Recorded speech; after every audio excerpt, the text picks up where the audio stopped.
Damos muchas gracias a Dios primeramente y también al pastor Orlando, al reverendo Orlando, por invitarnos y darnos esta oportunidad y este privilegio y responsabilidad.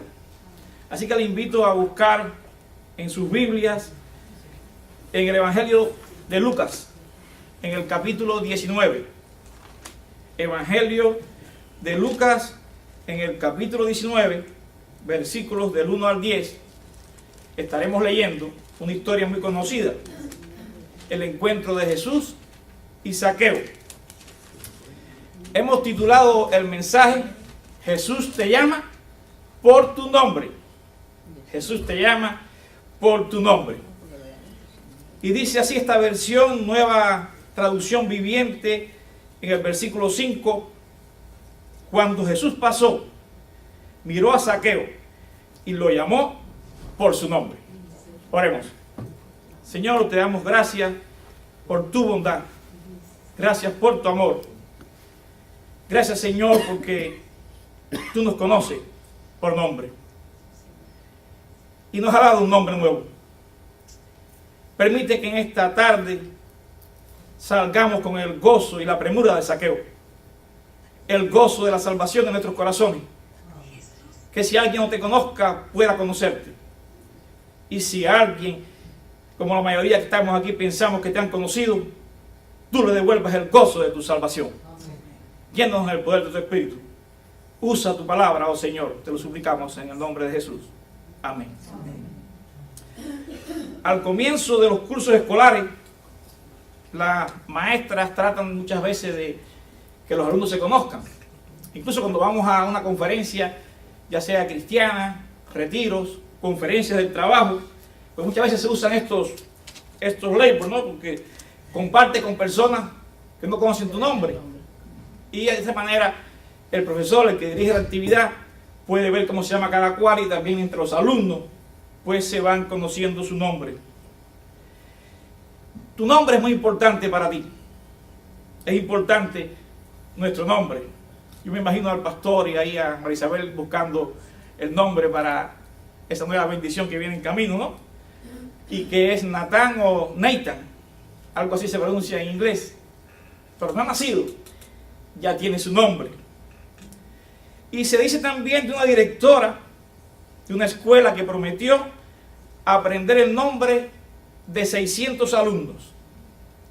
Y si alguien tenía duda de su capacidad para aprenderse los nombres de los alumnos, bueno, en el curso anterior se había aprendido el nombre de 700 y en el anterior de 400. Qué importante cuando la directora pasaba saludar a los estudiantes por su nombre. Oh, la directora me conoce con mi nombre. Qué bueno. Y aquí vemos que dice la Escritura que cuando Jesús pasó, miró a Zaqueo y lo llamó por su nombre. Dice el versículo 5. Estamos ahí con la palabra. Cuando Jesús llegó a aquel lugar, mirando hacia arriba, le vio y le dijo: Zaqueo, date prisa, desciende, porque hoy es necesario que pose yo en tu casa. Toda la vida de Zaqueo había sido ridiculizado, rechazado. Ridiculizado porque en esa cultura oriental él era de baja estatura. Quizás se dice que sea de 1,50 m, 1,5 m. Y también rechazado porque él servía a la nación opresora, a Roma. Él era recaudador de impuestos.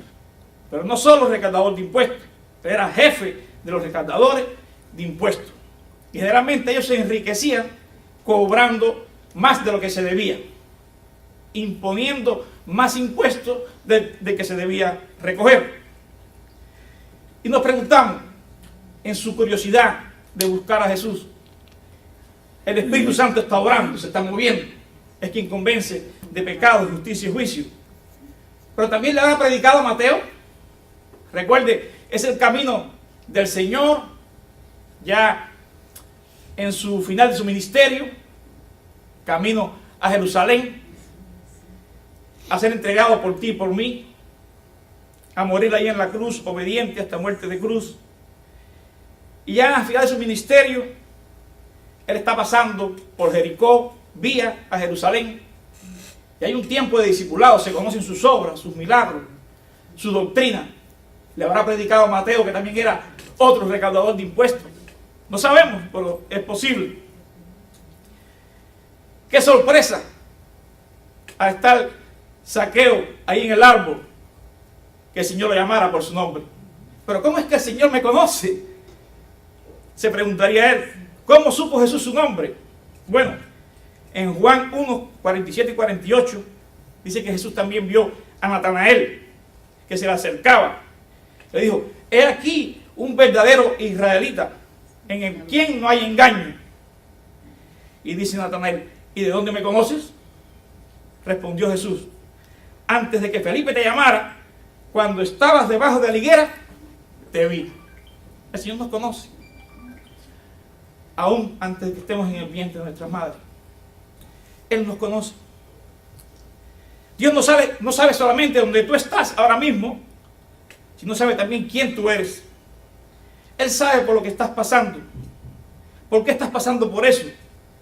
¿Cómo tú te sientes al respecto? Él te conoce mejor de lo que tú te conoces a ti mismo. Él se preocupa por ti personalmente. Vamos a leer todo el texto. Habiendo entrado Jesús en Jericó, iba pasando por la ciudad. Lucas 19, versículo 1 hasta el 10. Y sucedió que un varón llamado Zaqueo, que era jefe de los publicanos y rico, procuraba ver a Jesús, pero no podía a causa de la multitud, pues era pequeño de estatura. Y corriendo delante, subió un árbol sicómoro para verle, porque había de pasar por allí. Cuando Jesús llegó a aquel lugar, mirando hacia arriba, le vio y le dijo, Zaqueo, date prisa, desciende, porque hoy es necesario que pose yo en tu casa. Entonces él descendió a prisa y le recibió gozoso.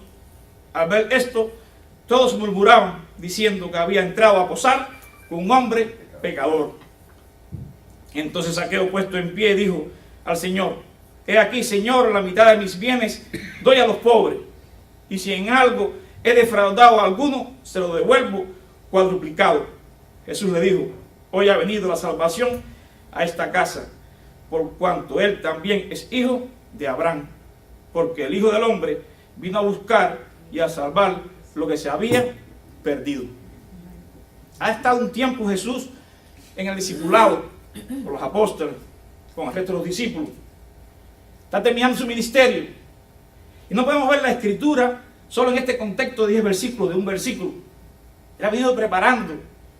Nos estaba hablando de la oveja perdida, de la moneda perdida, del hijo pródigo perdido, de esa viuda insistente, de es necesario entrar al reino de los cielos como un niño, del joven rico que no le acepta, aunque estaba buscando la vida eterna, y sí de este rico Zaqueo que le acepta, de la curación de un ciego. Y en estos pasajes, aquí se resume como el ministerio de Jesús. Él ha venido a buscar y a salvar lo que se había perdido. La oveja perdida, la moneda perdida. Dice que hay más gozo en los cielos por cada pecador que se arrepiente. Hay gozo en los cielos. Y no por aquellos 99 que quizás dicen que no necesitan de arrepentimiento, que se consideran justos. Cuando uno ve aquí el nombre de Zaqueo significa, el propio nombre significa puro o inocente. ¿Se imaginan ustedes? Puro o inocente. Lo último que le viene a la mente a uno de un funcionario del gobierno corrupto es que sea puro o inocente. En todas las épocas, si realmente hay un funcionario corrupto del gobierno, usted no piensa que es puro ni inocente. Pero eso es lo que veía el Señor en él. Cuando usted por la fe le acepta, Él le justifica. Él le perdona los pecados. Si usted recibe como Señor y Salvador. Jesús quiere afirmarte. Él murió por ti y por mí. Su amor, su don es inefable. ¿Puede una madre, decía Isaías en el capítulo 49, 14 a 16, olvidar a su hijo de pecho? ¿Puede no sentir amor por el niño al que dio a luz? Pero aún se siguieran estos casos, yo no lo olvidaría a ustedes, dice el Señor. Cuán grande su amor, el Señor te conoce. Cuando Jesús murió en la cruz, Él extendió sus brazos. Sus manos fueron clavadas. Su costado fue lacerado. Él murió por ti y por mí. Sufrió el castigo que tú y yo merecíamos. No habrá cicatrices tuyas en la eternidad cuando estés en su presencia. Allí no habrá llanto, no habrá lágrimas, no habrá sufrimiento. Nuestros cuerpos serán perfeccionados, pero sí encontraremos al Señor con las cicatrices. En Juan 20, Él les dijo: Tomás, si no viera en sus manos la señal de los clavos, y metiera mi dedo en el lugar de los clavos, y metiera mi mano en su costado, no creeré. Después de su resurrección, Jesús le dijo: porque me has visto, Tomás, creíste. Bienaventurados los que no vieron y creyeron. Entonces somos usted y yo. En Hechos capítulo 1, versículo 11, decían así aquellos varones angelicales: Jesús, así como ha sido tomado al cielo, así vendrá, como lo habéis visto, ir al cielo. Él va a tener esas cicatrices por la eternidad, para recordarnos cuánto nos ama. Una manera de decirte a ti y a mí que cómo podría olvidarte. De ninguna manera. Tú le importas. Es mucho más el amor de Dios que aquella excusa que pudieras tener hoy para no aceptarle. Es mucho más el amor de lo que hizo por nosotros para no servirle. En un mundo masificado, donde cada día se recurre más a los números, donde se tiende a identificar a las personas como números, como algo más, Jesús nos llama por su nombre. Eso es algo gratificante en una sociedad donde cada día hay menos comunicación verbal, donde se va más a los teléfonos, a la tecnología, a los tweets, a los mensajes, donde a veces ni se conversa, están uno al lado del otro, y a veces están enviando el mensaje uno al lado del otro. Jesús te conoce y te llama por tu nombre. ¿Se ha usted alguna vez sentido perdido? Yo creo que todos hemos tenido la experiencia a veces de sentirnos perdidos, ya sea de pequeño, aún de adulto. Pero qué bueno que en medio de que usted se siente perdido, con una multitud, en un lugar, alguien le llama: Jorge, y tú lo ves a la persona que está: ¡ay, qué bueno, me encontramos! O un niño, como se perdió Jonathan, casi recién llegado. Qué susto pasamos. Pero que pronto cuando escucha: ¡papá! Y aparece. Ay, no quiere usted saber el susto que pasamos. Pero qué bueno que sea que te digan tu nombre, papá. Que usted, alguien perdido, usted lo encuentre. A eso vino el Señor, a buscar lo que estaba perdido. Y no hay duda que tú y yo, antes de conocerle, estábamos perdidos. Esa es la experiencia que nos narra el Evangelio en el versículo 10. Porque el Hijo del Hombre vino a buscar y a salvar lo que se había perdido. Como está escrito en Romanos, el capítulo 3, versículos 11 y 12. No hay justo ni a uno. No hay quien entienda. No hay quien busque a Dios. El Señor está buscando constantemente, acercándose. Desde Génesis, Él salió al encuentro del hombre. ¿Dónde estás tú? ¿Y el hombre qué hacía? Escondido. El hombre trata de esconderse de Dios, pero el Señor está mostrando su misericordia donde quiera que vamos. Su amor es inmenso. Y nuestra tarea es predicar de ese amor, de hablar de cuánto nos ama. Y creo que siempre cuando se habla de la salvación, cuando se trata de que Él vino a buscar y a salvar, hay premura. Si usted no ha aceptado a Cristo como Señor y Salvador, yo le aconsejo que no se vaya de aquí esta tarde sin aceptarlo. No lo deje para mañana. De mañana no sabemos. Y Él le dijo a Zaqueo: Zaqueo, date prisa.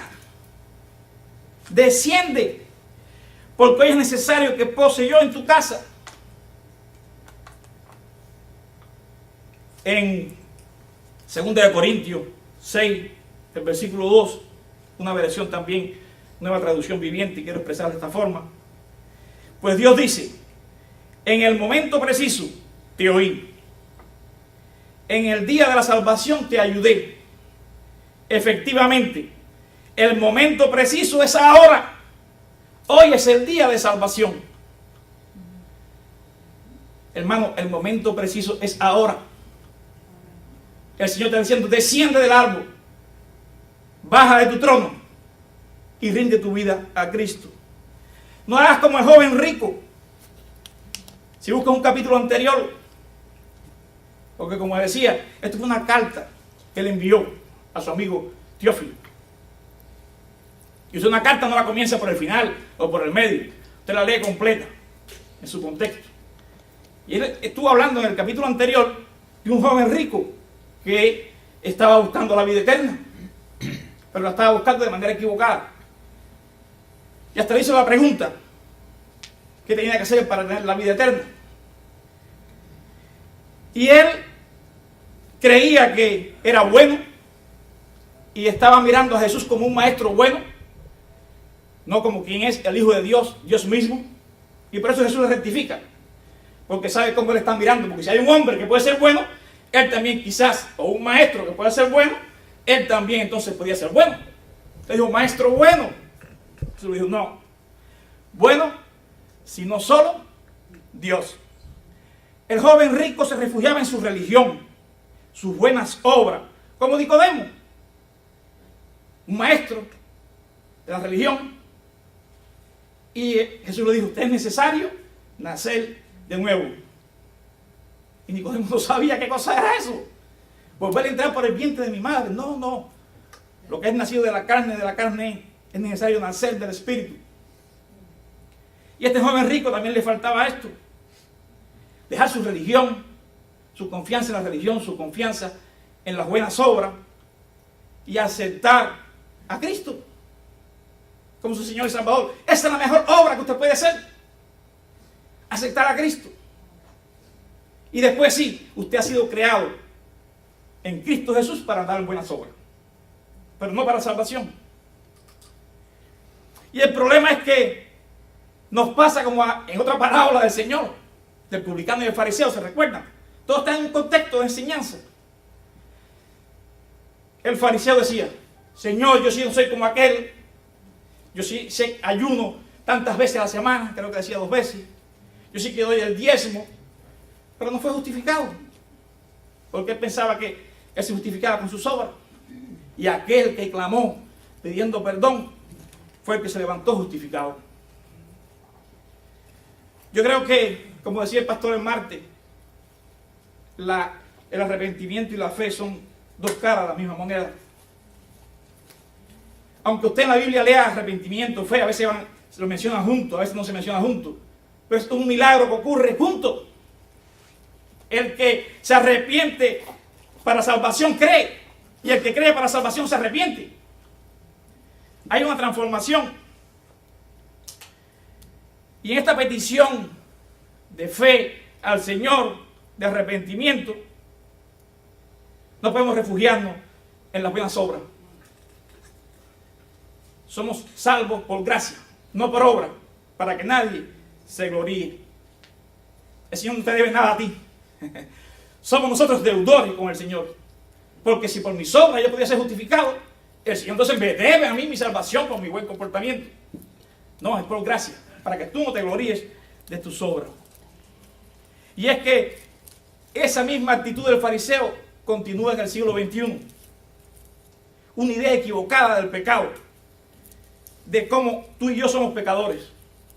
Si alguien dice, no, está de acuerdo que pecado es alguien que roba, como decía el fariseo, yo no soy como los que roban, como los que adulteran. Pero usted estaría de acuerdo que robar, emborracharse, asesinar, ser adúltero, blasfemar, eso es pecado.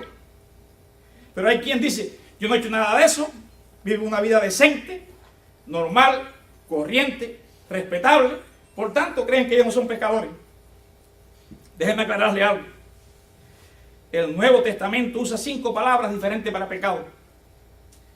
La más corriente es amartía, que significa fallar el tiro. Te tira el blanco y usted falla. No das en el blanco.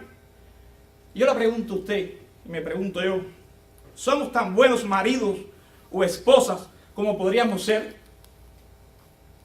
Somos tan buenos hijos o hijas como podríamos ser. Somos tan buenos trabajadores o empresarios como podríamos ser. ¿Hay alguien que pretenda hacer todo lo que hubiera podido ser? ¿O haber hecho todo lo que hubiera podido hacer? No hay duda que fallamos en el blanco. La segunda palabra para pecado es parabasis, que quiere decir literalmente traspasar. El pecado de pasarse de la raya, lo que separa del bien y del mal. Estamos siempre del lado correcto de la raya, siempre del lado del bien, nunca pasamos hacia el lado del mal. Estamos siempre del lado de la honestidad, nunca somos deshonestos. Estamos siempre del lado de la amabilidad, nunca somos desamables. No hay duda de que en alguna acción o palabra hemos fallado. Otro concepto de pecado es paractoma, que quiere decir deslizarse al otro lado. Hace poco vi una película que se llama Solo, española, y es un surfista allá en Fuerteventura, Islas Canarias, que buscando la mejor posición para surfear, pasa por el borde de un acantilado y habían arenas movedizas. Basada en la vida real, este surfista estuvo por un resbalón 48 horas al borde de la muerte. Fracturada la cadera con varias heridas, al fin pudo ser rescatado. ¿Quién no se ha deslizado de nosotros? En la nieve, en el agua, en el fango. ¿Quién no se ha deslizado? ¿Quién no ha dicho la palabra que tú dices, ay, ¿para qué dije eso? ¿Quién no ha hecho un gesto y dice, ¿para qué hice ese gesto? Con la muestra del cuerpo lo dije todo. ¿Quién no se ha resbalado? La cuarta palabra, anomía, que quiere decir ilegalidad. La persona que sabe lo que debe hacer, pero no lo hace. Y eso se puede dar mucho en la juventud, hoy en los colegios, en las universidades, en los colegios liberales, que está muy de moda, que es saltarse las normas, desafiar las leyes, hacer o tomar lo que está prohibido. Y no solo solamente de hechos, sino también de pensamientos, como el Señor nos enseña en el Sermón del Monte. La quinta palabra para pecado, ofeilema, y quiere decir deuda. ¿Quién va a decir que no le debe nada al Señor? Se lo debemos todo. Si estamos aquí, si respiramos, se lo debemos a Él. ¿Quién se atreve a decir que ha cumplido plenamente su deber para con Dios y para con sus semejantes? Como decía la hermana María Isabel, de orar unos por los otros, de amarnos unos a otros. Ahí se resume toda la ley y los profetas. Amar a Dios con todo corazón, amar al prójimo como a ti mismo. ¿Quién puede decir que lo ha hecho plenamente sin nunca fallar? No existe tal perfección en la humanidad, no existe. Por eso que dice la palabra, no hay justo ni a uno. A diferencia del joven rico, Zaqueo obedece. Se baja deprisa, desciende a prisa y lo recibe gozoso. En el versículo 6, entonces él descendió a prisa y lo recibió gozoso. Sin embargo, se dice de aquel joven rico del capítulo 18, que se fue entristecido. ¿Qué diferencia entre lo que ofrece este mundo sin Cristo y el gozo que ofrece el Señor aún en las mayores pobrezas? Porque la religión y las buenas obras no salvan. Solo Cristo salva. Amén. Y nos proporciona esa clase de gozo. Amén. En Lucas 18, 26 dice, y los que lo oyeron dijeron, ¿quién pues podrá ser salvo? Cuando dijeron que es difícil que un rico pueda ser salvo. Hablando del joven rico. Los discípulos le preguntaron, entonces, ¿quién puede ser salvo? El Señor les dijo, lo que es imposible para los hombres es posible para Dios. Repite conmigo. Vamos a repetir el versículo 6. ¿Cómo dice? Entonces él descendió a prisa y le recibió gozoso. Otra vez. Entonces él descendió a prisa y le recibió gozoso. San Agustín o Agustín de Hipona dijo, nos has hecho, Señor, para ti, y nuestro corazón está inquieto hasta que descanse en ti. ¿Por qué no inclina tu rostro antes de continuar con el mensaje y hacer un llamamiento a la iglesia? Si hoy nos visita y no has aceptado a Cristo como tu Señor y Salvador, quizás estás afianzado en las religiones, las obras, como el joven rico. No hagas lo que hizo el joven rico que siguió y se fue. Haz como Zaqueo. En algo has fallado, no eres perfecto. No has sido ni podrás hacer todo lo que el Señor quiere que tú seas. Necesitas un sustituto para entrar al cielo. Necesitas el sacrificio vicario de Cristo. Tienes que agarrarte de Él para entrar a la eternidad, que fue la pregunta del joven rico, y se fue sin ella, porque nos dejó a Jesucristo. Deja la religión, deja las buenas obras, aférrate a Cristo como tu Señor y Salvador. Señor, te necesito. Yo sé que sufriste el castigo que yo merecía. Soy pecador, soy pecadora. Acepto el sacrificio tuyo, tu sangre derramada en la cruz para limpiarme de mi pecado. Y sé que cuando lo hago, tú me sellas en el poder del Espíritu Santo y me has dado vida nueva. Y ahora ayúdame, sí, a hacer obras para ti. Inclina tu rostro con los ojos abiertos. Repite esa oración con tus palabras. Haz lo que hizo Zaqueo. Bájate del árbol de tu corazón, donde tú reinas, para que te inclines gozoso y reine Cristo en tu corazón. Hazlo rápido, hazlo ya, hazlo deprisa. El tiempo de salvación es ahora. Si has recibido a Cristo como Señor y Salvador, te recuerdo otra historia. La historia de María Magdalena. Permiso.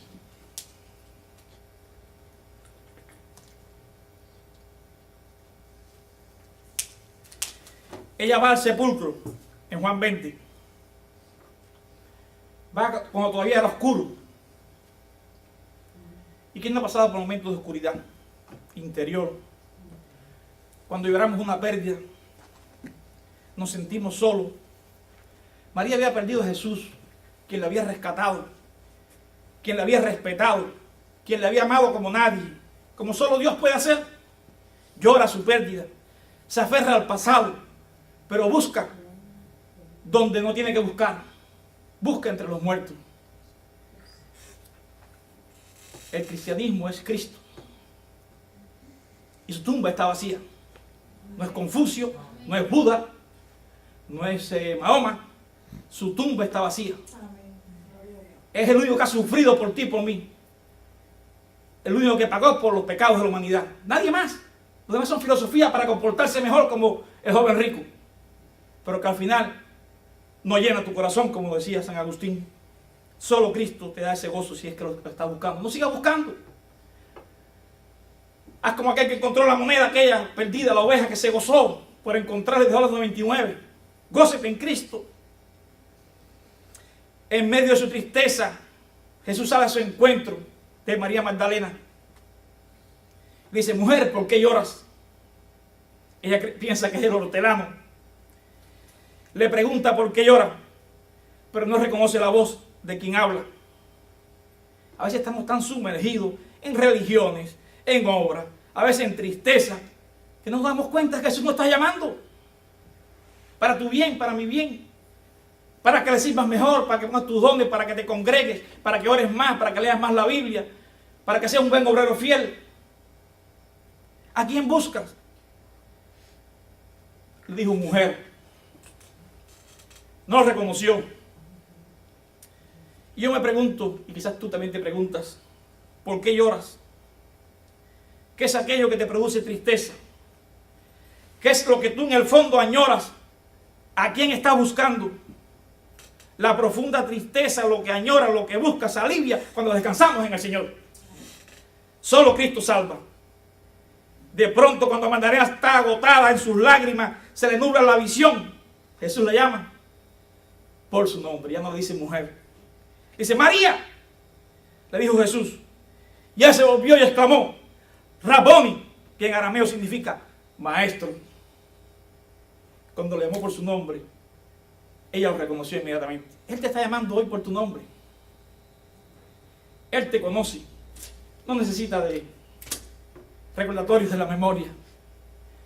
Él te llama por tu nombre. ¿Qué vas a hacer con ese llamamiento para salvación o para servicio, para santidad?